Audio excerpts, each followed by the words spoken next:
Welcome to Nuked Radio. This is episode 76. Today is Thursday, November the 29th, 2012. I'm your host, Christina Consolo, and with me today is Jules.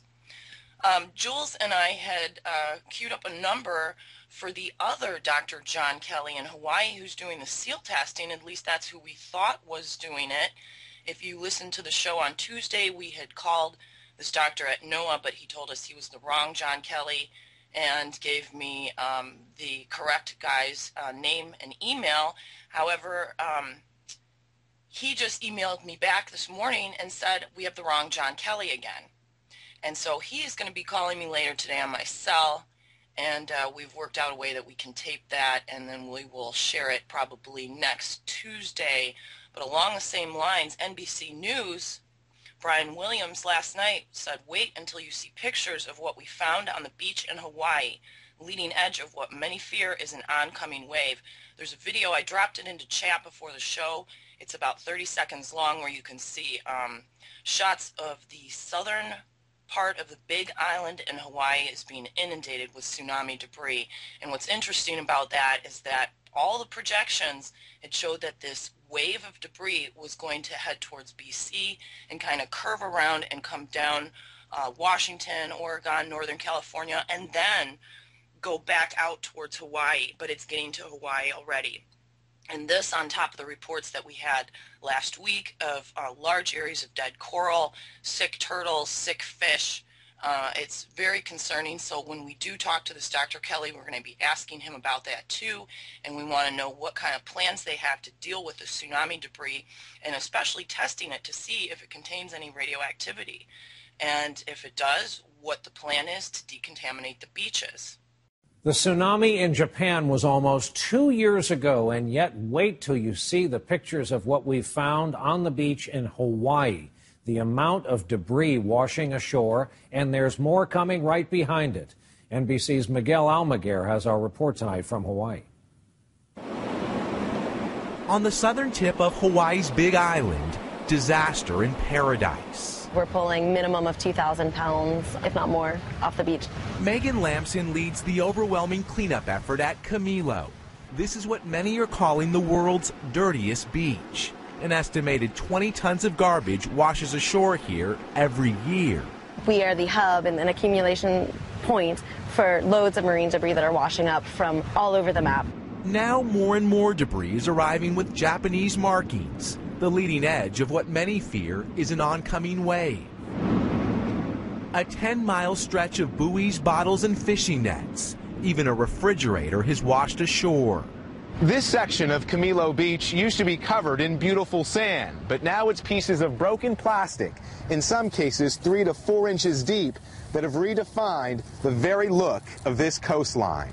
You keep digging and you just keep finding more. Debris is already impacting wildlife. A lot of stuff in there. Necropsies on albatross show seabirds are digesting plastic at an alarming rate. Every bird we open has plastic. 100%. And it's showing up in our fish, too.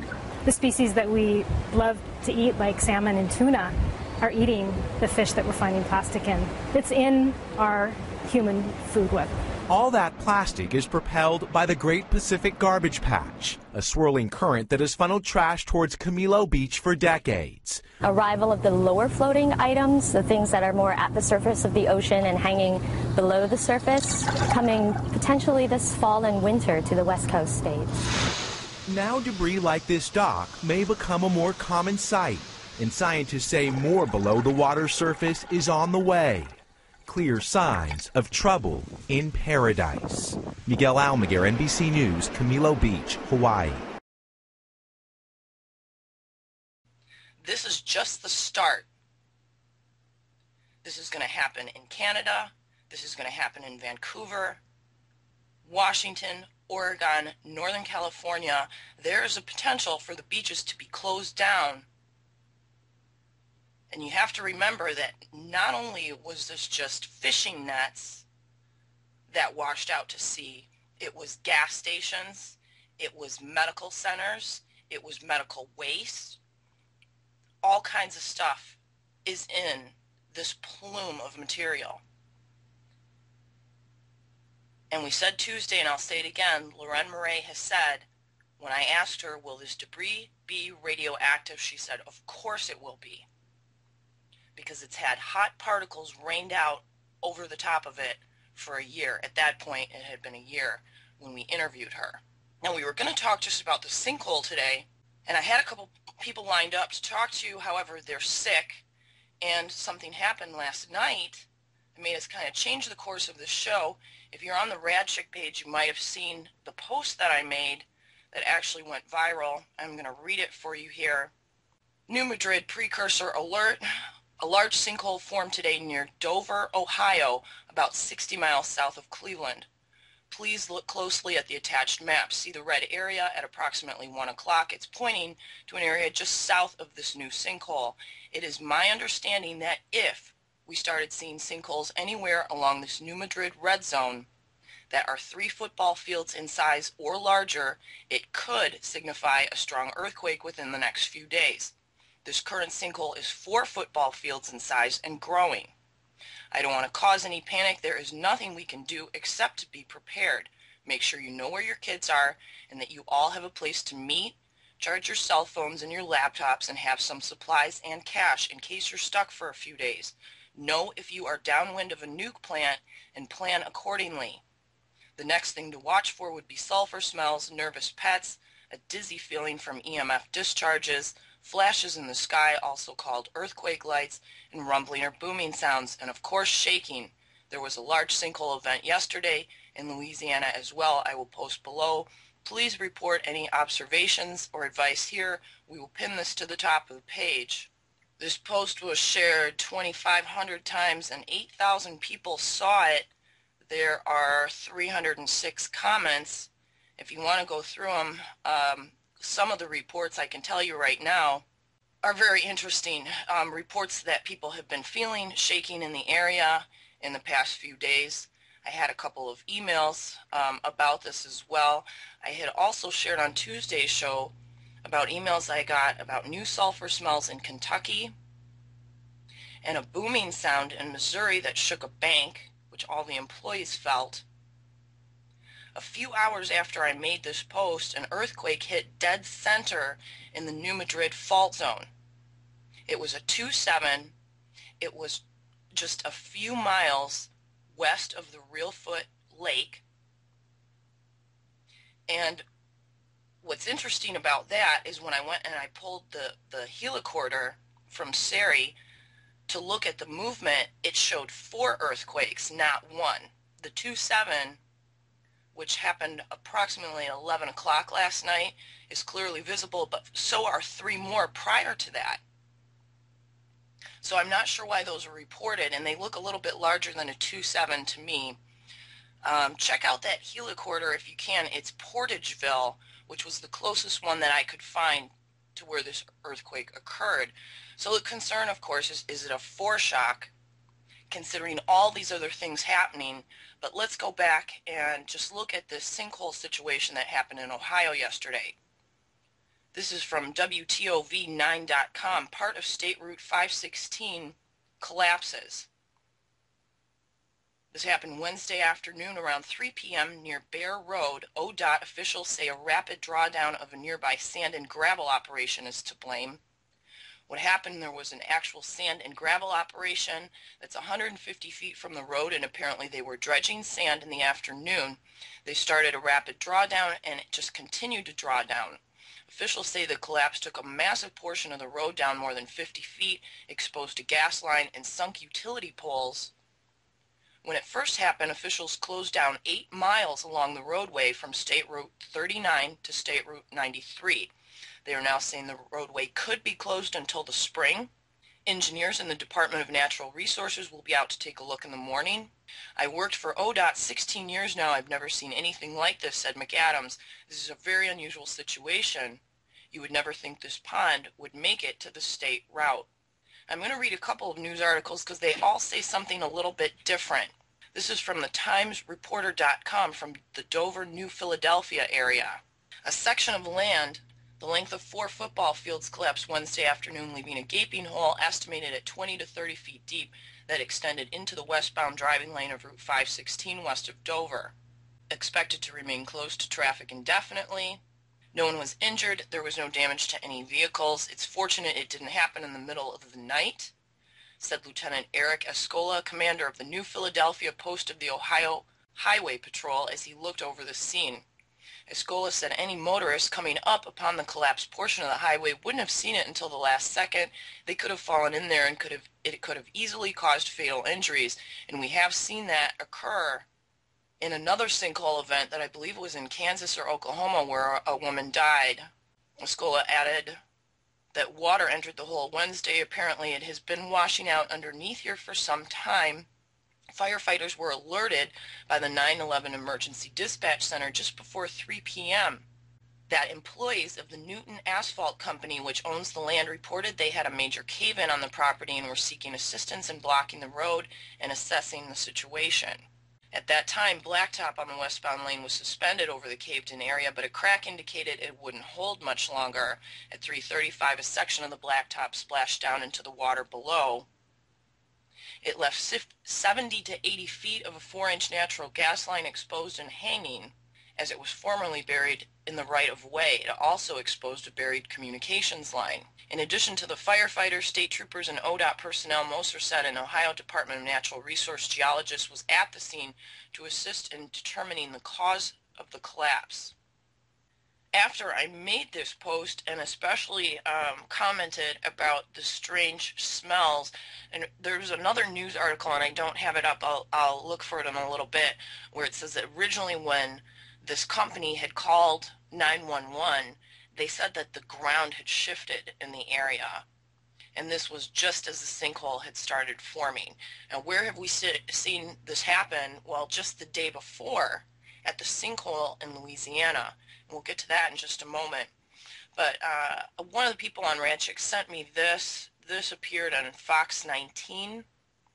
Mystery odor makes itself known in Hamilton County suburbs. From Gulf Manor, Ohio. This was posted November 25th. Fire departments in northeast Hamilton County and the Mill Creek Valley are trying to find out what is causing a mysterious odor. A county dispatcher says people started calling in at 8:45 p.m. to report what sounds like it might be sewer gas.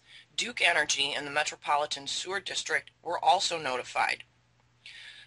Calls have come from Gulf Manor, Deer Park, Amberley, Reading, Silverton, Montgomery, Sycamore Township, Woodlawn, and Blue Ash.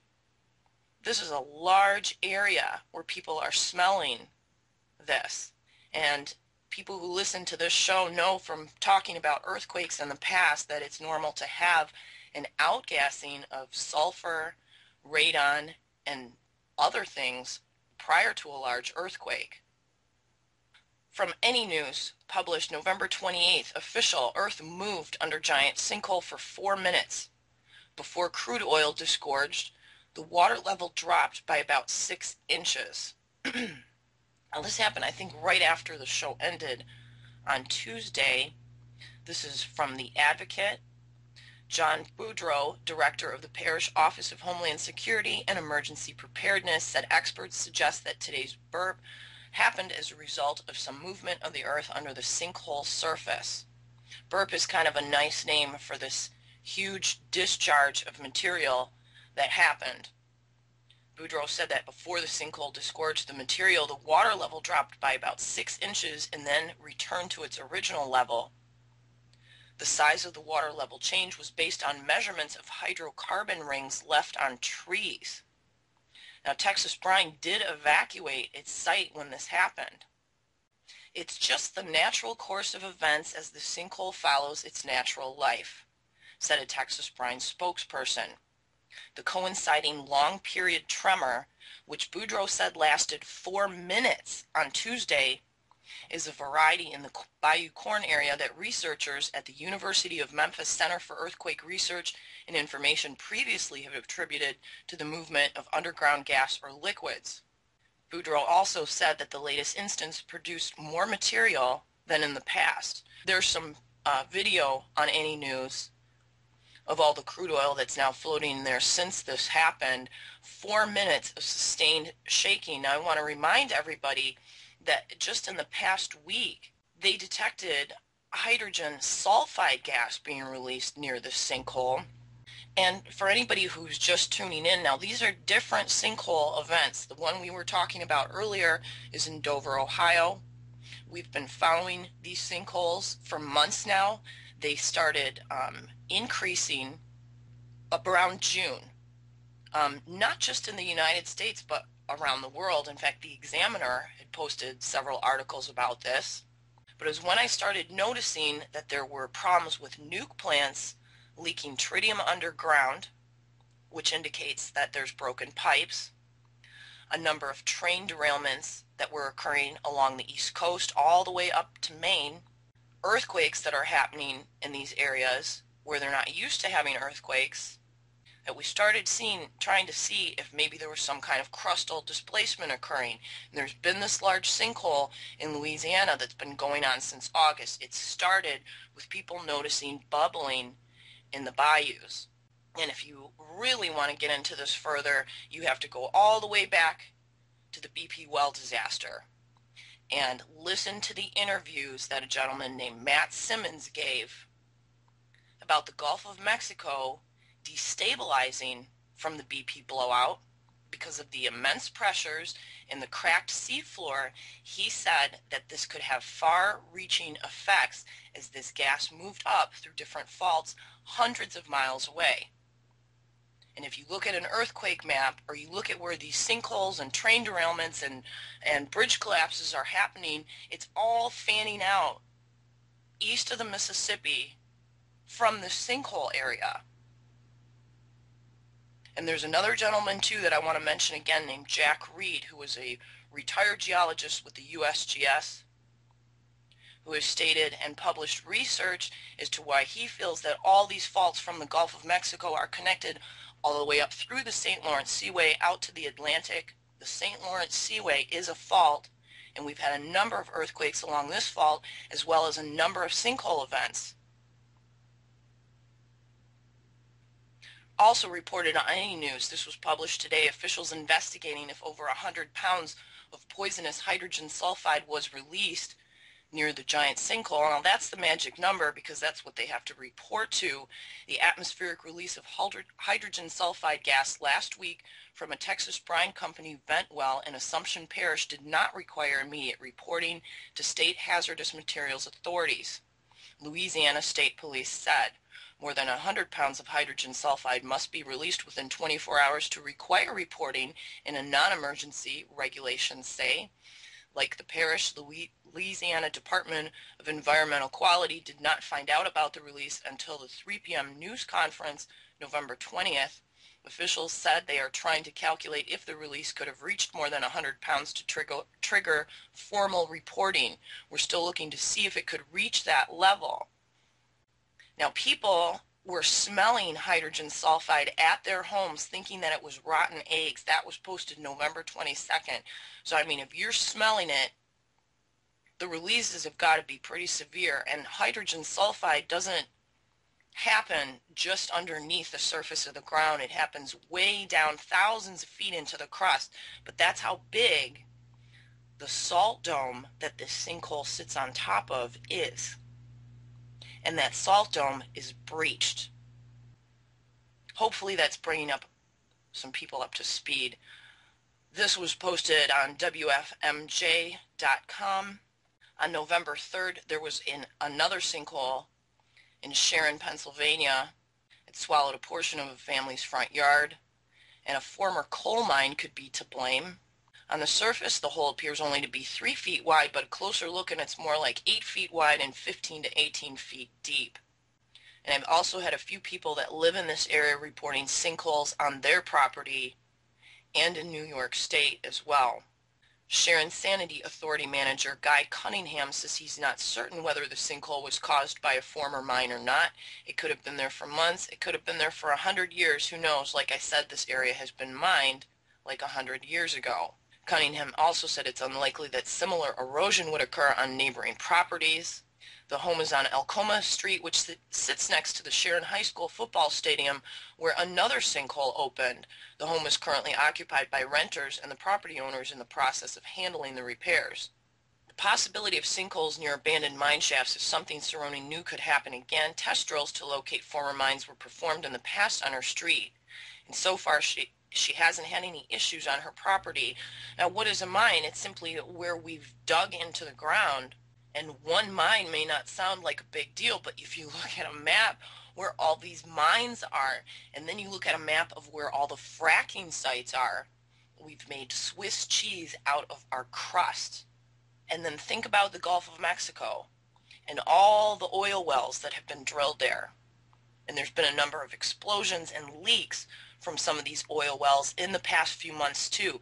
They're not in the news very much. They might run a story, people get injured, but then you never hear about it again. We've made a pegboard out of the Gulf of Mexico. And if we have pressures underground that are trying to find a way out, they're going to take the path of least resistance, which is going to be these mine shafts, fault zones, fracking areas, anywhere where the Earth's crust is weak. And we've drilled lots and lots of holes to assure that that happens. Now in 1812, there was an earthquake, actually a series of earthquakes, in the New Madrid zone. And I know for some of you who have been following the show for a while, we have talked about this before, but it bears repeating, and I want to also read some eyewitness accounts of what happened during that earthquake sequence.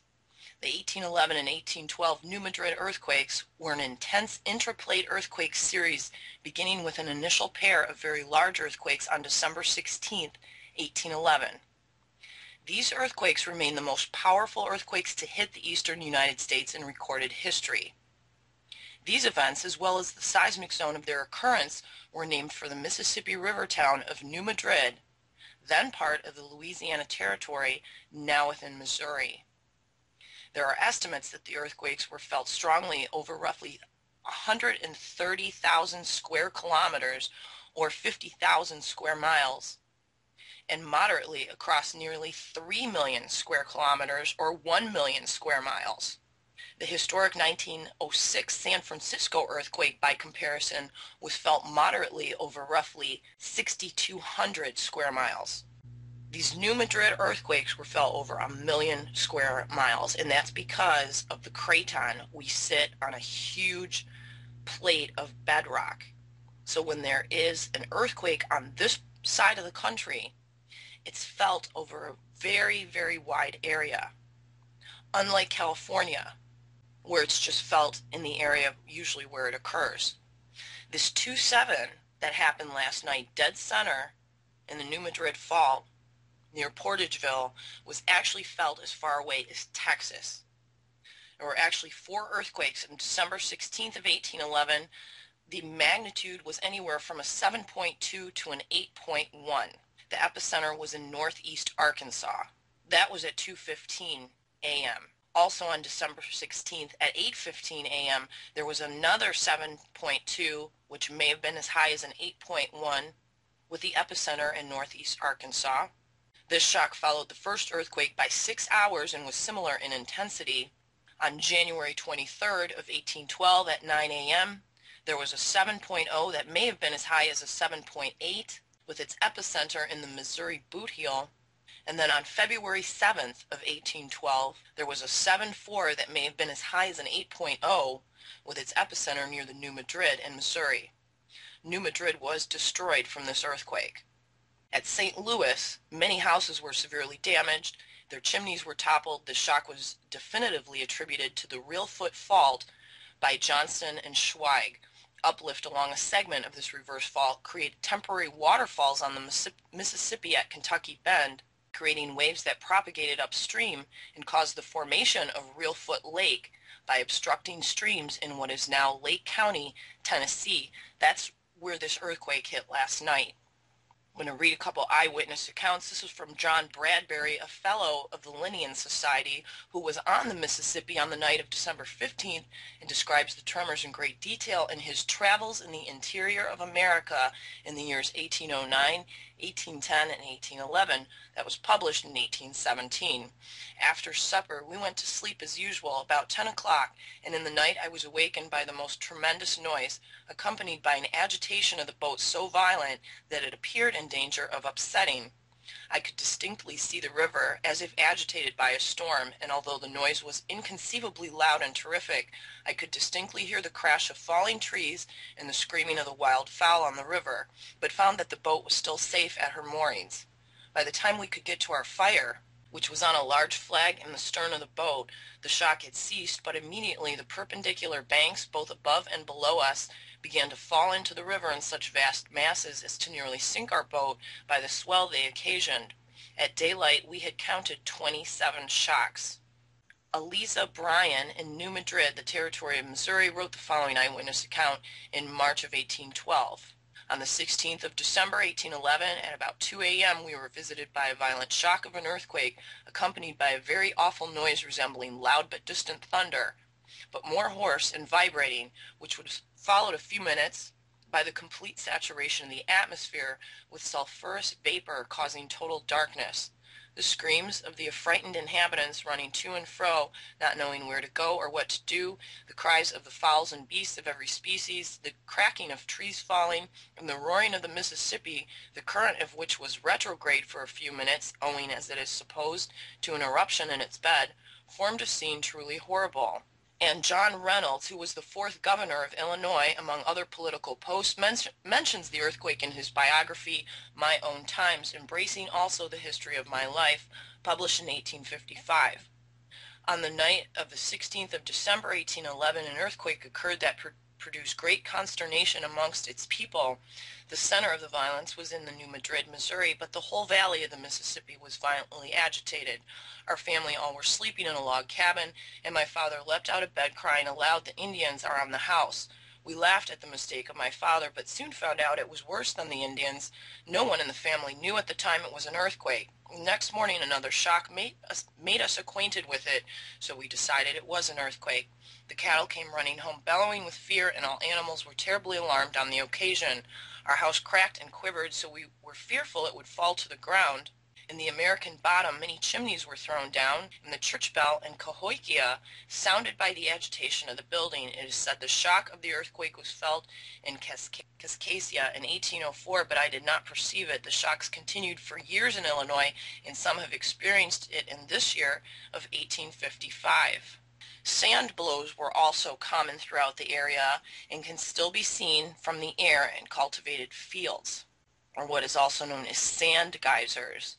And we've also seen this occur recently with sinkhole formation in Washington State, where some people who had lived on a piece of property that was overlooking the ocean and had 200-year-old trees on the property noticed a sand geyser and then a sinkhole, which ended up being 200 feet deep. Now, this is actually misnamed because the New Madrid seismic zone is made up of reactivated faults, and it's actually the Reelfoot Rift is what moved, but it's been called the New Madrid seismic zone forever, and the correct name for it is the Reelfoot Rift.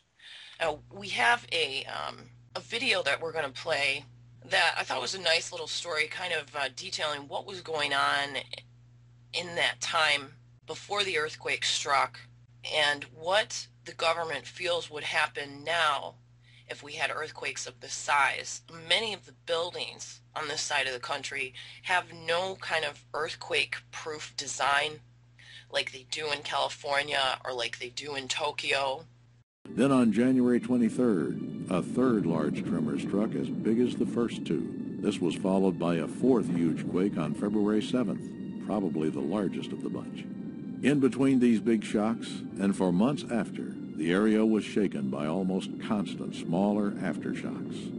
An engineer in Kentucky named Jared Brooks set up, after he felt the first earthquake in December of 1811, set up a crude pendulum seismograph.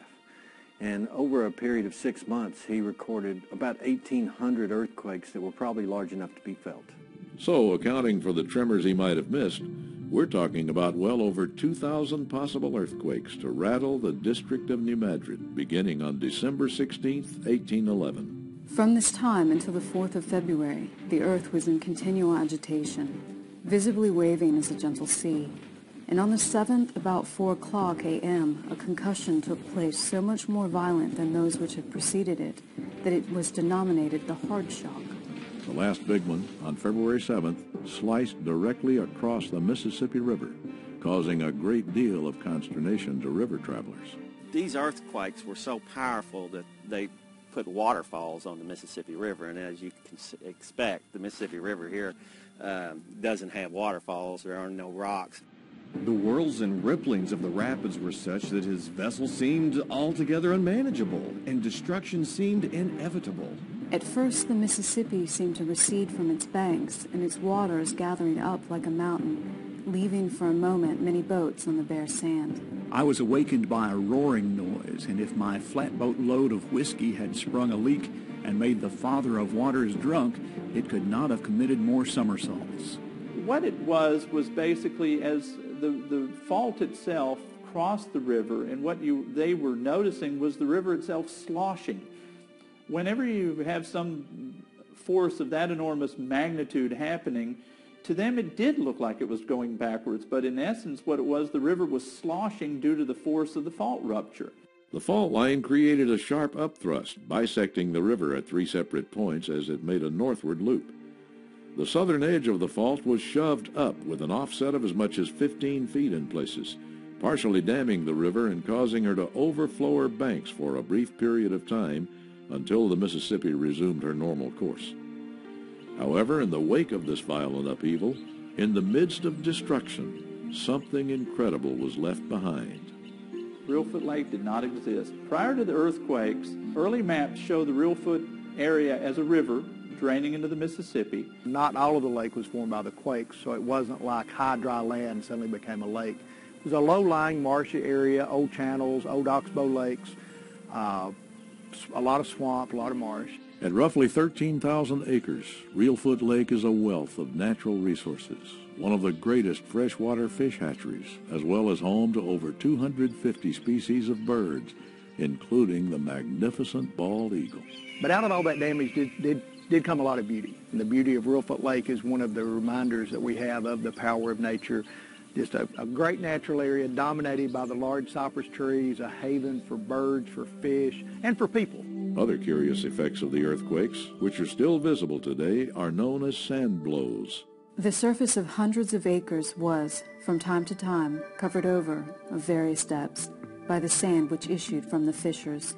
Sand blows occur when a layer of water-saturated sand is topped by a heavier layer of silt or clay. The shaking of the earth forces the sand and water to mix violently. They go together and liquefy, and the overburden is pushing down on it and kind of hydraulically charges this. So they're seeking a zone of weakness. You may have a crack open up, and the sand and water will shoot out in like a cone or like a little volcano over the top of the overburden. These dramatic events are caused by a common earthquake phenomenon called liquefaction. It was the ground motion of the earthquakes that caused the liquefaction process to turn this solid landscape into liquid conditions. Now, sand is made up of little tiny spheres. Now, when the ground starts to shake, those sand grains become more closely packed, and the water between the sand grains is, it's forced out. It has no place to go but up. It can shoot many feet in the air, 1811, 1812, they talk about it shooting as much as, well, to the tops of high trees. If there's liquefaction, the ground would fail. Whatever's on that ground would probably break and crack apart. There would be damage to pipelines, water systems, electrical systems, because of that liquefaction potential.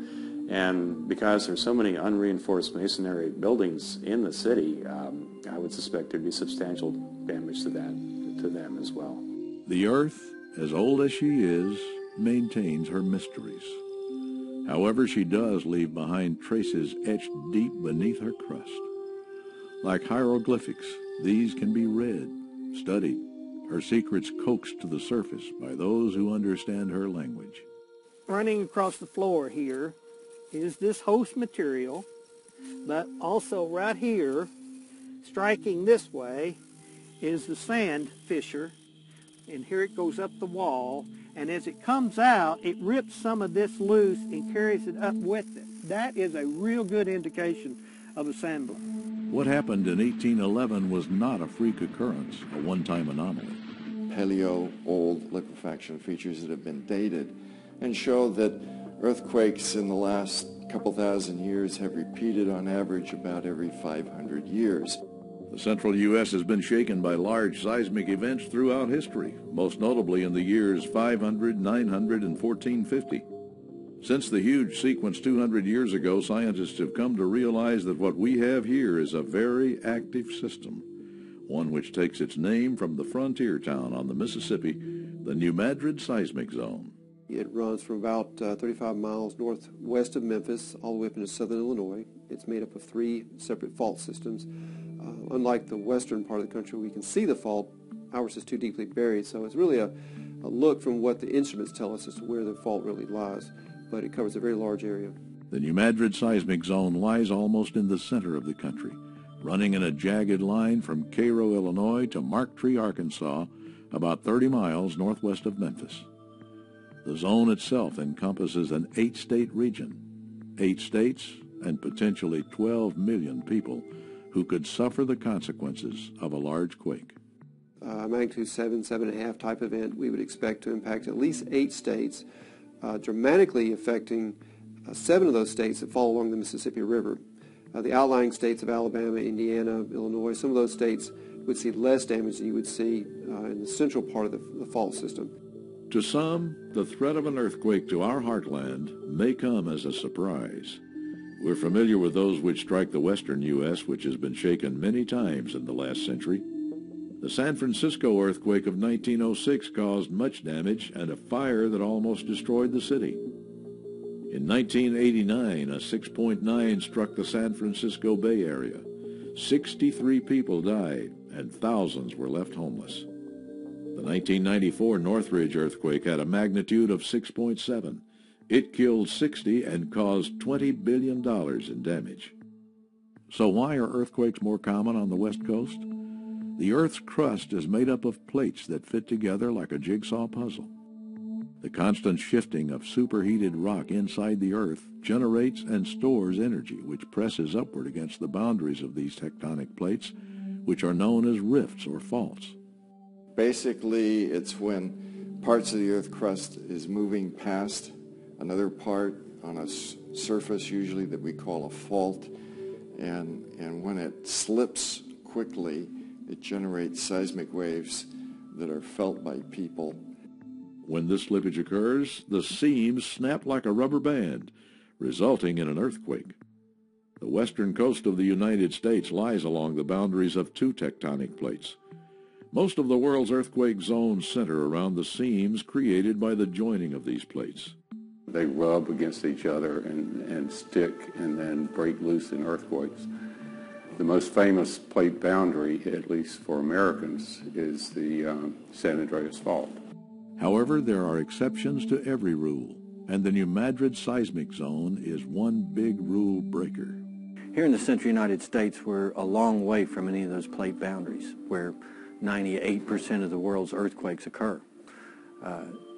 Our current understanding of the Earth that these plates should be rigid, and you really should only have big earthquakes at the boundaries. So the central United States is more or less a big flat slab, like a stone tabletop. We don't really know why we have interplate seismicity, and we have earthquakes right in the heart of tectonic plates. This is pretty much one of the last unanswered questions for plate tectonics. And even though there appears to be no good reason for seismic activity in the central U.S., we have at least 200 small earthquakes, less than magnitude 4, occur each year. And it seems to be occurring at a constant rate. You have a large earthquake today in Southern California. It's barely felt 250 miles away in Las Vegas. Whereas it's proposed the large earthquakes that occurred here in the central U.S. 200 years ago were felt 1,200 miles away in Canada. In the quakes of 1811 and 12, there wasn't much actual damage due to the sparse population in the central U.S. However, the effects were felt all across the country, the tremors even ringing church bells in Charleston. It rang for a period of about 10 seconds, and people came up to the church and asked, is there a fire? Because the fire watch was in the steeple at the time, and the gentleman replied back, no, it had not. The bell rang by itself. Scientists believe that the very feature that makes the New Madrid zone so unusual is responsible for the enormous power of its earthquakes. The deep geology underneath the Memphis area is mostly large masses of hard, cold rocks that are relatively unbroken. There's some big cracks down there, like the Reelfoot Rift, but compared to California, the deep rocks in the crust, and we're talking 10, 15 miles deep here, are really hard and cold. That allows earthquake energy to travel much greater distances in the deep part of the crust, as opposed to places like California, where the deep rocks are relatively hot and shattered. Seismologists and geologists call this attenuation. The crust in the central U.S. then is thicker, older, more rigid, and it doesn't absorb energy from the seismic waves nearly as much as the crust in the west. Which means a large earthquake in the New Madrid zone would be felt over a much wider area than one of the same magnitude centered in California. This expectation drives scientists to constantly delve deeper into the Earth's secrets. The New Madrid seismic zone is the most active seismic zone east of the Rocky Mountains. Scientists like Dr. Beatrice Magnani, who heads up a team that traverses the Mississippi River projecting powerful sound waves deep into the Earth. As these waves bounce back, they're recorded with high-end microphones trailed behind a tugboat. These recordings provide what is essentially an ultrasound picture of that which lies beneath the Earth's crust. And so by looking then at that subsurface image, we understand where faults are, where deformation occurs, and we can build the history of deformation of a certain area. This technology allows scientists to create images of the Earth, cracking the secrets of her past. It's almost like looking at a snapshot of history. What you're seeing here, the Reelfoot thrust, is visible in these three images as a fault that deforms the layers. If it's true that what's past is indeed prologue, then the New Madrid earthquakes could be dire portents. A major seismic event would be vastly more destructive than 200 years ago. Computer projections indicate that over an 8-state region, a 7.7 magnitude earthquake could result in almost 90,000 injuries and deaths and over $300 billion in economic losses. A threat which emergency managers are taking very seriously. We expect to have an awful lot of flooding, a lot of property damage, a lot of buildings down, a lot of people needing shelters, a lot of people needing rescue. It will be a catastrophic event for Tennessee. Which means a major interruption of communications and transportation. Urban infrastructure will be severely damaged with widespread power and water outages, as well as ruptured gas lines. We expect we'll have a number of bridges out, a number of overpasses down. There'll be a lot of fire, and there'll be a lot of fire that burns till the fire goes out. Probably won't be much water pressure. Our conventional way of fighting fire will probably go by the wayside. A large earthquake in the central U.S. is considered to be a high-impact, low-probability event, which would be felt not just regionally but globally. But the question remains, how likely is it that the New Madrid seismic zone will experience a catastrophic quake in our lifetime? The probabilities of a repeat of the New Madrid earthquakes of 1811, 1812 is 7 to 10% in the next 50 years. A magnitude 6 and greater, the probabilities are a little larger for a 50-year period, and that's 25 to 40%. The quakes of 1811 and 12 are now a distant part of our historical record. However, on the afternoon of August 23, 2011, a magnitude 5.8 earthquake struck the state of Virginia, about 80 miles from Washington, D.C. Many structures were damaged in the nation's capital, and the tremors from this relatively small quake were felt all over the eastern U.S. It was felt 700 miles away in Chicago. It was felt in Minneapolis. It was felt in Memphis, Tennessee, and Atlanta, hundreds and hundreds of miles away. That's direct evidence on how well the seismic waves can propagate in the crust in this area. Which just goes to further the respect and curiosity scientists have for potential earthquakes in the central United States. At the end of the day, for New Madrid seismic zone, we're uncertain about a lot of things. But what we know is that large earthquakes have happened here repeatedly in the past. They were really big, and they could really happen again in the future. Many questions remain unanswered when it comes to the New Madrid seismic zone. But most agree that a large earthquake, when it occurs, will be sudden and it will be disastrous. Individual preparedness is critically important. I often say that it's a misnomer to speak in terms of first responders coming to your rescue. Number one, those responders are probably going to be as much of a victim as anyone else is to start with. Number two, the ability to move around, for instance, around town in Memphis, Shelby County, will be very limited. Because in reality, the first responder is the person right there in the house when the tragedy occurs, whether it's tornado, whether it's flooding, or whether it's an earthquake. What we expect people to do is try to take care of themselves and take care of their neighbors for the first 36 hours probably. You cannot expect the cavalry to show up in the first day or two. Being prepared is the key to surviving any disaster, which is why 200 years later, scientists are still studying the New Madrid earthquakes, continuing to uncover the Earth's secrets and trying to solve the mysteries of our broken heartland.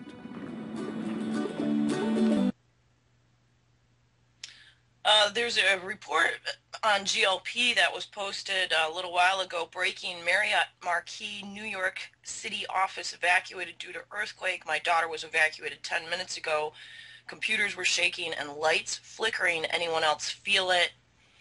And they let people back into the building. Now, I searched Twitter.